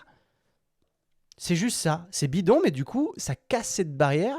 Ou dans le sens, si tu fais ça, la prochaine fois que tu vas le croiser, lui, t'auras aussi cassé sa barrière de son côté, dans le sens où quand il va te voir, vu que vous aurez déjà eu cette espèce de semblant d'interaction, un peu plus que juste bonjour, bonjour, bonne journée, en regardant par terre, la personne, tu vas la voir avec un smile. Ah salut, ça va, tu vois, et du coup, ça commence à aller davantage plus vite. Et tout ça, tu peux le mettre en exécution de partout. Tu peux aller le mettre à la salle de sport, par exemple. La salle de sport, en vrai, moi, je trouve que c'est le meilleur des trucs. C'est vraiment le meilleur des trucs parce que derrière, ça va péter ta timidité sur tous les points, dans le sens où tu vas te développer physiquement. Donc, dans tous les cas, ta prestance, elle va bouger. Donc, pour moi, s'il y avait un truc à retenir, c'est va au gym. Go to the fucking gym, tu vois. C'est aussi simple que ça. Parce que juste ça, déjà, tu as une interaction forcée avec le réceptionniste. Même si tu vas dans un fitness park ou dans un Basic Fit où c'est tout automatisé, il y a toujours un réceptionniste ou un floor instructor. Parle avec lui, parle avec elle. Mais bidon, tu vois, genre, tu casses la barrière, tranquille. Même si t'es tout maigre ou quoi, ou que t'es en surpoids, que t'as pas encore atteint ton physique, je sais que c'est pas facile au départ. Mais juste ce semblant d'interaction qui ne t'engage à rien. C'est pas comme si t'abordais une fille. Admettons, la fille de la réception, elle t'intimide parce qu'elle est jolie. Dans tous les cas, lui dire bonjour, ça t'engage à rien, mec. T'auras pas de rejet. T'es dans la politesse. Ce qui fait que tu la vois, c'est salut. Ça va, plus tous les jours, vu que tu auras l'habitude, tu vas casser petit à petit ces étapes de barrière parce que tu seras habitué à cette personne et ce sera de plus en plus simple. Ça ne t'autorise pas à devenir lourd après une semaine avec elle en lui disant ouais, au fait, t'es un mec ou quoi. Mais tu peux le faire si tu veux. Mais le but étant de t'habituer en fait à l'interaction dans la salle. Après, évidemment, tu es en mode. Tu dois pas sociabiliser de trop dans le gym parce que tu dois t'entraîner, hein, qu'on soit bien d'accord. Ça, souvent, c'est ah bon, oui, je parle beaucoup, je connais beaucoup de gens qui parlent beaucoup et c'est vrai que c'est un peu chiant dans la salle quand quelqu'un vient te parler de trop. Mais il peut y avoir une interaction à tout moment. Ça veut dire que, par exemple, si quelqu'un vient te demander si tu utilises un banc ou si tu utilises telle ou telle machine, d'être courtois et de le faire de manière optimisée, comme je te l'ai dit avec la boulangère. C'est t'enlèves ton écouteur, c'est ah non, vas-y, il n'y a pas de souci, c'est pour toi. Mais avec de l'eye contact, en étant sympa et courtois, parce qu'une fois que tu auras fait ça une fois avec cette personne, la prochaine fois que tu auras une interaction avec, ce sera plus simple. C'est aussi simple que ça, en fait. Si tu veux, la première interaction, c'est toujours la plus dure à avoir avec toutes les personnes. Donc quand tu as des interactions faciles, entre guillemets, à ce niveau-là, mais joue-la comme ça, en fait. Te casse même pas le cul. tu y vas comme ça et tu fais ton truc. Et c'est aussi simple que ça réellement. Donc derrière, qu'est-ce que je voulais dire? Une petite boisson déjà, une petite de gorgée. Hmm. En fait, qu'est-ce que je voulais dire? J'étais dans mon explication, mais je regarde l'heure tourner et je me dis holy shit bro, like, je parle beaucoup trop et que ça fait déjà pas loin d'une heure que je parle et que j'ai même pas entamé le deuxième sujet. Je sais même pas si je vais en parler ou pas. Est-ce que ça vaut le coup d'en parler tout de suite? Je sais pas. Moi, mon format habituel, c'est 45 minutes, quelque chose comme ça, tout seul. Et puis on va en interview un peu plus. Mais du coup, je me demande si ça vaut le coup. Donc bon, peut-être qu'on va se lancer, peut-être pas. Après, bon, il y a toujours quelque chose à parler là-bas dedans. Mais bref, je pense que je vais en parler quand même parce que la timidité, elle est quand même liée au syndrome de l'imposteur. Et mine de rien, ça fera pas de mal d'en parler un petit peu, même si j'en reparle plus tard sur un autre plan. Ce sera intéressant. Enfin, en tout cas, pour résumer un peu sur la timidité, c'est ça, c'est optimise. Sans parler de mon histoire personnelle, hein, mon histoire personnelle est là pour t'apporter du contexte, dans le sens où, pas que tu te dises, ah ouais, mais ce mec, vu comment il est extraverti, enfin, jamais il a été timide ou autre. Bien au contraire. J'ai été plus que timide, t'imagines même pas à quel point. Et il y a des années que je préférerais oublier en toute honnêteté. Entre 13 et 21, c'est les années où j'étais complètement perdu dans ma vie. Et ce qui a évidemment décuplé le fait que je sorte de ma timidité, c'est bien entendu, comme tu peux t'en douter, la meilleure décision de toute ma vie, de partir vivre à New York à 22 ans. Et avant réseaux sociaux, c'est ça que je veux dire surtout. Parce qu'aujourd'hui, c'est facile de partir, hein, on n'est plus dans le même délire. Tu peux encore partir à l'étranger, avoir le minimum de contacts possible parce que tu es coincé sur tes réseaux sociaux. À l'époque, il n'y avait pas de réseaux sociaux, dis-toi bien ça. C'était 2013. 2013, il y avait peut-être un semblant de Facebook. Ouais, si, il y avait Facebook. Si, il y avait Facebook, je dis pas n'importe quoi. Il y avait... Si, Facebook, c'était là depuis 2008, je crois. Donc, ou 2007. Mais oui, il y avait Facebook. Mais bon, Facebook, c'était pas transcendant. T'avais pas de contact de manière synchrone. C'était asynchrone. C'était les gens commentaient sous tes posts, etc. Alors que là, aujourd'hui, tu as WhatsApp, tu as tout ce que tu veux. Enfin, WhatsApp existait déjà. Donc voilà. Mais en gros, il y avait pas. Enfin, il y avait Instagram, mais c'était pas pareil qu'aujourd'hui. Bref. Ah putain, je me suis enfoncé tout seul. Parce que j'étais en train de me dire, mais en fait, il n'y avait pas de réseaux sociaux. Mais si, il y en avait. Instagram venait de sortir. Mais bon, Instagram, à l'époque, je l'avais même pas. Tu mettais une photo par-ci, une photo par-là. C'était pas du tout le même monde. Tu m'as compris. On n'est pas dans la même ère il y a 10 ans. Aujourd'hui, quand tu pars, tu es un peu traqué de tous les côtés. C'est beaucoup plus facile de t'en sortir. Mais bref, mais surtout de limiter les interactions. C'est ça que je veux dire aussi. C'est beaucoup plus facile de limiter les interactions. Mais de ça, quand tu veux vraiment te sortir de ta timidité, déjà, encore une fois, il faut en être conscient que tu es timide et que tu aies envie d'en sortir. Parce que un mec timide, des fois, il n'a pas envie de sortir de sa timidité. Même si ça ça l'arrangerait beaucoup dans la vie, ça lui donnerait plein de points en plus, ça pèterait plein de barrières en plus. Tu as peut-être envie de rester timide, je sais pas. Ou alors, c'est vraiment, tu n'es pas conscient à quel point tu es timide et à quel point ça pourrait être mieux si tu l'étais moins. La timidité, c'est toujours... c'est bien d'être un poil timide à la limite, c'est cute, si tu veux, c'est mignon. Mais derrière, le fait de savoir être décis, donc de savoir prendre des décisions, de savoir s'imposer, bah, ce sont des forces qui sont bien plus importantes évidemment derrière, alors que quand tu es timide et que une fille qui est jolie, elle t'intimide parce qu'elle te regarde dans les yeux et que toi tu tiens pas le regard, faut te dire aussi qu'en faisant ça, bah derrière, tu seras pas boyfriend matériel pour elle. C'est aussi simple que ça. Déjà, juste si je te dis juste ça, tu vas dire oula, en fait, il faut que je sorte de ma timidité, c'était peut-être pas le meilleur plan. Ouais, ça évidemment, quand t'es pas timide, ça joue en ta faveur. Mais après, derrière, il y a aussi évidemment l'être humain, ce qui fait que quand t'es pas timide du tout et que tu t'exprimes beaucoup, généralement, tu vas attirer la foudre des gens timides. Et ouais, c'est parce que ça va être qu'est-ce qu'il fait ce mec, il fait trop le beau. Souvent, tu l'entends ça. Tu fais trop la belle, tu fais trop le beau. Ferme ta gueule. Comment ça, je fais trop le beau? Arrête de jalouser. Tu vois, c'est pas parce que toi, t'as pas les couilles d'aller sur scène parler qu'il faut jalouser que moi, je le fasse à ta place, tu vois. Tu vois ce que je veux dire? Et ça, c'est pour ça. Quoi dire de plus sur ce sujet? Évidemment, le fait de sortir de sa zone de confort et d'aller chercher après l'interaction, volontairement, tu peux aussi le faire. Partir à l'étranger, ça va te sortir de ta timidité parce que tu vas être en deux. En fait, il n'y a pas à chier. Tu veux plus être timide, tu sors de ta zone de confort. Boum, clac, clac, fini. Mais comment tu sors de ta zone de confort? Eh ben, tu fais tout ce que je viens de te dire, tu forces l'interaction avec tout le monde et tu pars petit jusqu'à grand. Au début, c'est simple. Donc au début, c'est parler aux gens qui sont dans ton immeuble. Après, la boulangerie, c'est tous ces gens-là sur lesquels ce sont des interactions pratiquement obligatoires. Et puis vraiment, si tu veux pousser la pilule loin, tu vas parler à une fille dans la rue que tu connais pas. Call d'approche. Bon, ça, c'est encore un autre niveau. T'es pas obligé de faire ça, mais si tu veux te dire, je suis pas timide, bah, va lui parler à elle, mais sans avoir la moindre attente derrière. Parce qu'après, le problème, c'est qu'on va rentrer dans un autre cercle psychologique, dans le sens où derrière, ouais, mais il y a la peur du rejet, donc je suis pas timide, mais j'ai peur d'être rejeté. On pourrait aller très, très, très loin avec tout ça, si tu veux. Enfin bref, on va s'arrêter là pour ce sujet en particulier. Le syndrome de l'imposteur. Ce qu'on va faire, on va le survoler, parce que j'ai quelques idées intéressantes là-dessus, et la batterie de mon Mac est en train de baisser. Le syndrome de l'imposteur, en fait, c'est quoi ? Bah, c'est que, comment tu sais que tu as un syndrome de l'imposteur ? Déjà, je vais te globaliser un peu le truc. Tu penses pas que toi, tu mérites d'avoir du succès. Déjà, rien que ça, tu penses que c'est réservé qu'aux autres. Tu penses que si jamais tu as du succès, bah, tu vas l'attribuer à la chance. J'ai eu de la chance. En gros, quand quelqu'un te fait un compliment, tu le prends pas. Tu dis non, mais c'était pas moi. Et en vrai, moi, je l'ai un peu là-dedans. Tu vois, dans le sens, par exemple, exemple tout bête. J'étais à Paris cette semaine et je suis passé dans une boutique où on distribue la marque Sync, donc la boutique Borgo à Paris dans le 11e. Et j'y étais, donc je suis passé littéralement 15 minutes. Dans l'espace de ces 15 minutes, il y a 2 clients qui rentrent. Les 2 viennent acheter du Sync, alors qu'il y a plein d'autres marques aux alentours. Et du coup, le vendeur, Pierre, qui est super cool avec moi, et il est content de m'avoir là en plus de ça, et que les clients veulent la marque que j'ai co-créée, il dit « Ah bah regardez, il y a Monsieur Sync là, c'est lui qui a créé le machin et tout. » Et moi, en fait, le fait qu'on me dise ça, j'arrive pas à l'accepter parce que déjà, je suis pas tout seul, on est 2, mais du coup, jamais je m'attribuerai le succès de cette marque.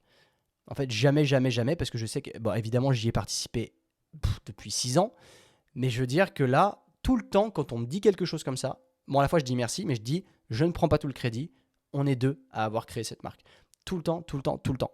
Et pour moi, c'est obligatoire. C'est de l'humilité après. Mais il y a à la fois de l'humilité,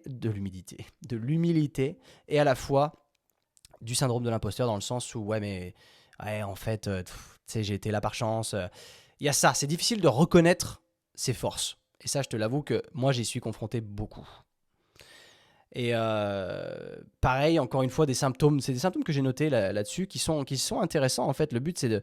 Quand on parle de syndrome de l'imposteur, c'est que tu te sens pas capable, c'est que en gros, dès qu'il se passe un truc bien pour toi, tu te l'attribues pas, c'est que tu as l'impression que t'es pas légitime de parler d'un certain truc, mais comment est-ce qu'il t'affecte au global ? C'est ça qui est ouf, c'est que, par exemple, t'as peur que dès que tu t'exprimes, tu as l'impression tu as peur d'être jugé, tu as peur, c'est moi ce qui m'arrive tout le temps, déjà dans le coaching, sur les réseaux sociaux, parce que tu vois des mecs qui sortent de nulle part, machin, et tu te dis, mais en fait, dès que je vais annoncer quelque chose, on va me contrecarrer. Tu sais, en l'occurrence, il y en a qui aiment bien, c'est le evidence-based. C'est toujours, on va venir te contrecarrer avec des études. Même si toi, tu dis, ouais, mais la pratique, tu fais de la pratique ou pas ? Bah non, mais bon, c'est écrit dans le livre. Alors oui, mais ça veut pas dire que c'est pas parce que c'est écrit dans un livre que c'est vrai, tu vois. Mais bref. Il y a ça, donc il y a la peur du coup de se sentir exposé en tant que fraude, que les gens se disent en fait lui c'est un charlot, tu vois, et ça fait mal, c'est dur, parce que forcément quand sur les réseaux sociaux tu prends la décision de t'exposer publiquement, donc de t'exposer aux critiques aussi derrière, ce qui est pas ouf, ce qui fait du mal. Il y a aussi la procrastination, quand tu procrastines jusqu'à la dernière minute, et ça m'arrive tout le temps, et en fait derrière c'est parce que si jamais ce que tu as fait en dernière minute ça marche, tu l'attribues à la chance en fait. Mais ça, je l'ai trouvé sur internet ce truc. Je sais pas comment il est relié au syndrome de l'imposteur, mais il est très vrai pour moi. Donc c'est pour ça que je l'ai noté. Parce que moi je suis comme ça. Je procrastine et je fais tout dernière minute et j'ai toujours été comme ça.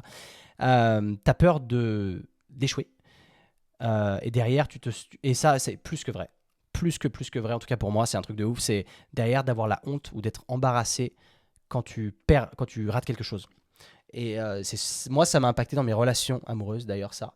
De me frustrer sur des trucs et du coup de complètement rejeter en fait ma copine par peur de la honte ou de l'embarras, tu vois, parce que j'arriverais pas à gérer telle ou telle situation. Et ça c'est ouf mec, c'est le point qui m'a le plus impacté.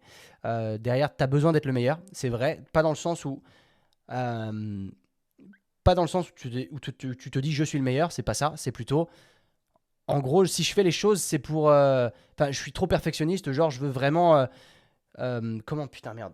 Ah, comment tu la sors celle-là?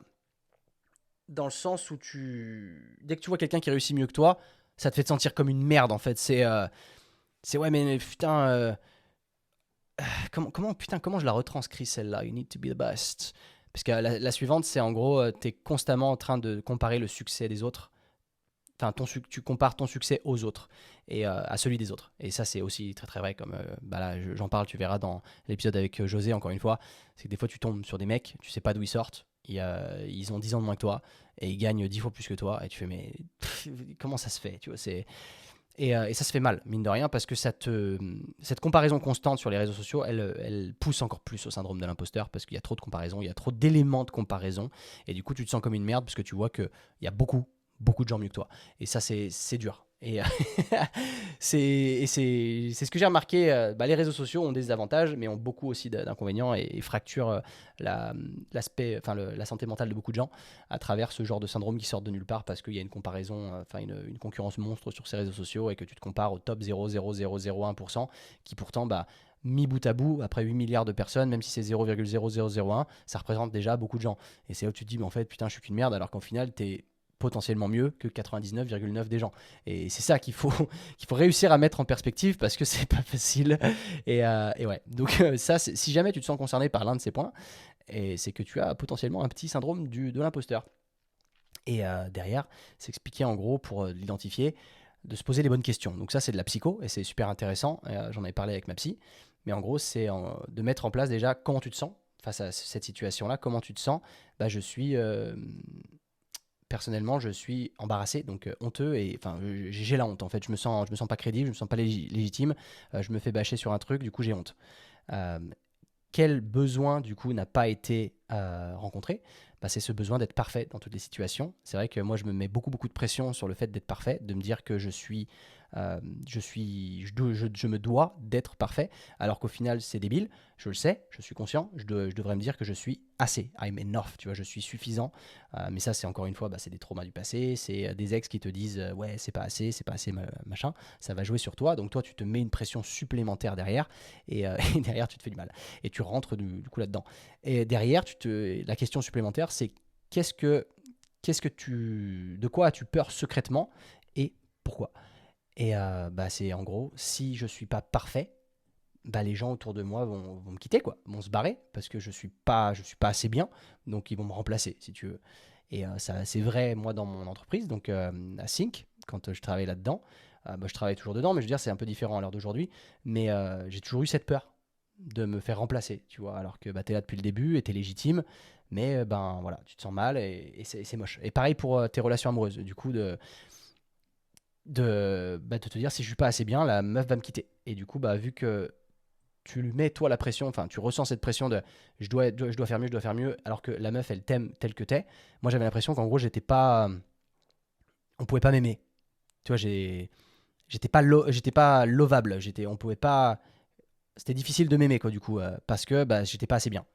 Et donc la question supplémentaire d'après c'est qu'est-ce qui se passe vraiment? C'est vraiment, on en revient à j'ai l'impression que j'ai besoin d'être parfait pour être aimé. Et la question d'après, c'est, et du coup, au plus profond de toi, qu'est-ce que tu penses de toi? En gros, si j'escalade tout ça, j'arrive au point de I'm unlovable. En gros, je suis pas aimable. Pas aimable dans le sens. Pas aimable, putain merde. En français, c'est difficile de traduire le truc. C'est en gros, c'est impossible que quelqu'un m'aime. Tu vois ce que je veux dire? Donc en fait, tu rentres dans cette spirale où tu te sens comme une merde malgré tous les efforts que tu fournis. Tant que t'es pas parfait, on peut pas t'aimer. Et du coup, ça peut briser des relations amoureuses. Et c'est ce qui s'est passé pour moi, hein. C'est un problème que j'ai soulevé il y a pas très longtemps avec la psy. Et je me suis rendu compte que j'avais un énorme syndrome de l'imposteur et que du coup, fait que j'avais l'impression qu'on ne pouvait pas m'aimer ou que j'étais pas digne de l'amour que la meuf présentait envers moi. Et que de ce fait, j'ai fait capoter des relations comme ça. Et c'est ouf, hein. Donc là-dessus, il y a un truc que j'ai pris de Simon Sinek, donc il parle de cet aspect d'imposteur, du fait que le cerveau ne comprenne pas la négative. Et c'est vrai que c'est vrai. Donc c'est vrai qu'on est aussi très négatif, mais aussi on attire derrière ce qu'on ne veut pas sans le vouloir en disant je ne veux pas être comme ça, je ne veux pas être comme ça. Mais au lieu de se dire je ne veux pas être comme ça, il faut se dire je veux être comme ça. Parce que le je ne veux pas être comme ça, ton cerveau il va le transformer avec tu parles du sujet, donc je vais te l'amener quoi si tu veux. Tu vas vouloir, je ne veux pas être un con.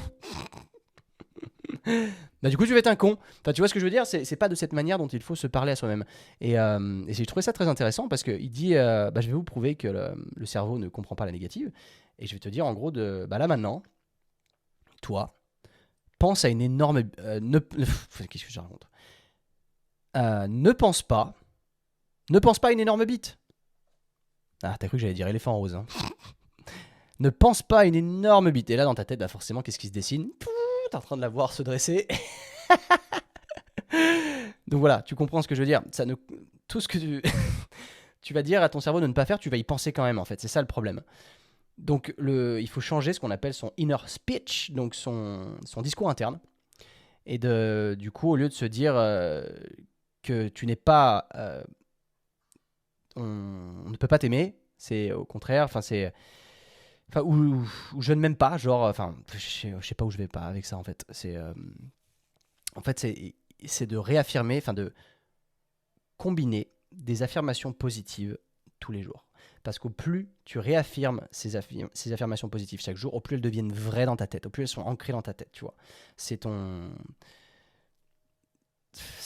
Tu vois, dis ce que tu dois dire. Comment? Merde. J'essaie d'articuler mes mots, si tu veux. Mais en gros, écris tous les jours. Je suis une bonne personne et tu écris parce que. Et j'aime beaucoup ce système-là. Je suis une bonne personne parce que. Et t'écris juste ça le matin quand tu te lèves. Et du coup, tu t'es mis dans cette dynamique. Je suis une bonne personne parce que. Et le soir, quand tu rentres, tu remplis. Parce qu'aujourd'hui, j'ai fait ça. Aujourd'hui, j'ai été sympa avec la boulangère. On en revient encore à ce que je disais juste avant, tu vois. Aujourd'hui, j'ai fait ça. Et du coup, tu es une bonne personne et tu réaffirmes sans arrêt ces mots. Tu les réaffirmes, tu vois. Et du coup, tu vas sortir petit à petit. En fait, tu vas auto-convaincre ton cerveau, si tu veux, que tu es une bonne personne. Et ce qui va faire que tu vas devenir une bonne personne, si tu veux. C'est encore une fois dans ce... On revient au shift d'identité, dont je t'ai beaucoup parlé. Et c'est plus que vrai, parce que c'est comme ça ton identité, tu la fais shifter, tu deviens la personne que tu souhaites être en réaffirmant les choses tous les jours. Parce que si tu ne le fais pas, tu vas être retiré dans ton confort ou dans ta réalité qui est fortement négative, parce que c'est trop facile d'être négatif quand un être humain il est négatif plus que positif. Donc c'est trop facile d'être négatif et c'est aussi pour ça que la grande majorité des gens est très négatif. Dès le matin, ça fait la gueule, tu vois. Pourquoi? Et en fait, plus tu reposes au sol ces affirmations, au sol, sur un cahier, ce que tu veux, sur ton téléphone, tu peux l'écrire n'importe où, au plus, tu vas y croire en fait, tu vas te convaincre de ça et du coup tu vas devenir cette personne que tu dis être, tu le dis, donc c'est tes mots à toi. Et toujours avec du positif. Toujours, toujours, toujours. Et c'est con, hein, mais la pensée positive, mec, c'est un game changer pour absolument tout. Et moi, je sais que là, je continue à faire du travail. Je te dis pas que c'est facile, tu vois, c'est pas parce que tu auras écouté ce podcast que d'un coup, moi, je vais changer instantanément ou que toi, tu vas changer instantanément. Le tout, c'est de, encore une fois, poser step by step ces petites briques, jour après jour, de se réaffirmer qui on veut devenir, ce qu'on pense être, ce qu'on veut devenir. Et that's it, en fait. Je dirais que c'est aussi simple que ça, mais c'est pas facile. En réalité, c'est pas facile. Et moi, j'ai ma psychanalyse que je fais toujours. Que je vois pas assez ma psy d'ailleurs, je la vois qu'une fois par mois pour l'instant parce que c'est un peu, j'étais un peu sous l'eau, j'étais pas trop souvent dans le coin. Mais ça aide. Et d'avoir quelqu'un qui t'aide dans ces pensées-là, en fait, qui te pousse dans tes retranchements et qui va te faire te poser les bonnes questions, je trouve que c'est important. Donc en vrai, je t'invite, peu importe qui tu es, c'est d'aller voir un psy. Réellement, c'est pas pour les gens malades d'aller voir un psy. Ça aide énormément. C'est vraiment, ça te fait te remettre en question sur des points où tout seul, tu n'aurais peut-être pas été capable de faire. Et ça prend soin de ta santé mentale. Et un mec en bonne santé mentale, c'est un mec qui va vers la route du succès. Parce que c'est comme ça que ça marche. Et que. J'aurais pas dû dire ça. Parce que c'est comme ça que ça marche. Parce que le positif attire le positif. Ça, c'est une réalité. Parce qu'au plus toi, tu vas être positif, au plus tu. En fait, si tu veux, le but de poser cette affirmation, je suis une bonne personne parce que déjà, ça t'a cantonné à ça, ça t'a programmé pour être une bonne personne pour la journée, parce que le soir même, tu vas devoir remplir le pourquoi. Alors que si aujourd'hui, tu t'es comporté comme une merde et que tu n'étais pas content et que tu as envoyé quelqu'un chier, le soir, tu vas écrire quoi à côté de « je suis une bonne personne parce que ». Tout ce que tu auras fait, c'est envoyer chier les gens. bah clairement, tu te seras programmé, tu te seras adapté à ça. Ok, je suis une bonne personne parce que, et aujourd'hui, bah du coup, quand tu vas sortir, tu vas te dire, bah, je suis une bonne personne, du coup, je vais agir en tant que tel. Et du coup, c'est là où tu dis bonjour, t'es gentil, t'es tout ça. Et là, le soir, tu rentres, bah j'ai été cool, en fait, putain, bien. Et puis en fait, tu réaffirmes ça à ton cerveau tous les jours, tous les jours, tous les jours. Et tu deviens une personne beaucoup plus positive. Voilà, that's it pour aujourd'hui. Je pense qu'on va s'arrêter là. C'était cool d'entamer un petit peu ce sujet. Je suis pas allé trop en détail parce que je ne maîtrise pas non plus. D'ailleurs, là, je te donne le survolage que j'ai vu moi avec ma psy et puis ce que j'ai pu voir un petit peu sur internet parce que ça m'intéresse énormément parce que je sais que c'est un problème qui me concerne euh, personnellement. Donc je vais continuer à me battre dessus et je te ferai part des avancées là-dessus, des progrès que je fais avec le temps et comment s'en sortir. Et si j'ai des petites clés, des petits atouts à te donner, eh ben, je n'hésiterai pas, je le ferai. Merci à toi si tu as écouté jusque-là, c'est vraiment très cool, tu fais plaisir. Souviens-toi de t'abonner au podcast et de laisser une review et de partager avec tes potes si tu as trouvé de la pertinence. Ça m'aide beaucoup, hein. Je vais pas te mentir. Le podcast, c'est ce sur quoi je suis le plus régulier, ce sur quoi j'essaye d'apporter un max de valeur. C'est gratuit. Donc vraiment, moi, mon pourboire, si tu veux, c'est toi qui repartage. Si tu repartages ne serait-ce qu'à une personne, si demain, chacun d'entre vous qui écoute, vous envoyez le podcast, ne serait-ce qu'à une personne, vous me doublez mon audience et vous me régalez. Donc vraiment, ce serait top. Merci à vous. Et puis après, derrière, tu peux jumper sur le coaching avec nous pour te transformer physiquement et mentalement au sein du Hybrid Training Club. C'est fun, c'est cool. Il y a un meet-up qui va se faire au mois de septembre. C'est gratuit pour les membres, évidemment. Ça va être cool. Un vrai meet-up en face-to-face avec moi et les autres. Et avec un séminaire, avec plein de trucs à apprendre et tout ça va être génial. Voilà, écoute, peace. Merci d'avoir écouté. À la semaine pro. Allez, ciao.